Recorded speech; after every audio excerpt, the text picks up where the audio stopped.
To coin a phrase, neither Warren Bennis or James MacGregor Burns needs an introduction, but they're going to get one anyway. These two great pioneers of leadership work are in many ways different, but they are in key ways also similar. Both men have been strong supporters of the idea that leadership is key to the course of human affairs. And both men have deduced from this that leadership must be a key area of intellectual inquiry. They have been deeply immersed in leadership scholarship, each contributing mightily to the field. Bennis has written some 27 books and countless articles on leadership and change. Burns, of course, is the author of, among many other great books, Leadership, the seminal text that seemed somehow finally to legitimize the study of leadership in the modern academy. Both men are also wonderful, really wonderful writers, and I want to pay them special tribute for this. Listen to the words of Warren Bennis, a paragraph picked almost at random from one of his books called An Invented Life. I believe in self-invention, Bennis writes. Have to believe in it for reasons that will soon be clear. To be authentic is literally to be your own author, to discover your native energies and desires, and then to find your own way of acting on them. When you've done that, you are not existing simply to live up to an image posited by the culture, family, tradition, or some other authority. When you write your own life, you have played the game that was natural for you to play. You have kept covenant with your own promise. And Burns, the very first paragraph of his Pulitzer Prize-winning biography of Franklin Delano Roosevelt, tell me if this is not beautiful.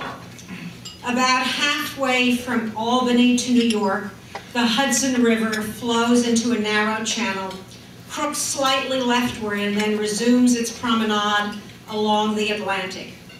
East of this bend lie a railroad and a siding.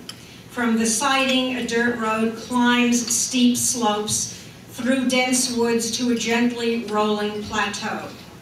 On a knoll of this plateau, commanding the sweep of the river south, stands today a spacious mansion topped by a widow's walk and breasted by a long porch and balustrade.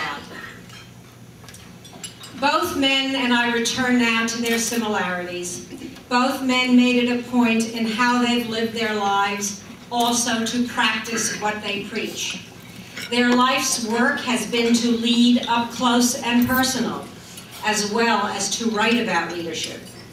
Burns ran for Congress as a Democrat, of course, and has been an activist president of several major professional organizations. Bennis was a top academic administrator during the late 1960s and 70s, years when for many campus leadership was something of an oxymoron. Both men are engagés, embedded deeply and engaged for long years in the world in which they live. Finally, both men, for all their repute as seminal thinkers, are at least as well known for their great generosity of spirit.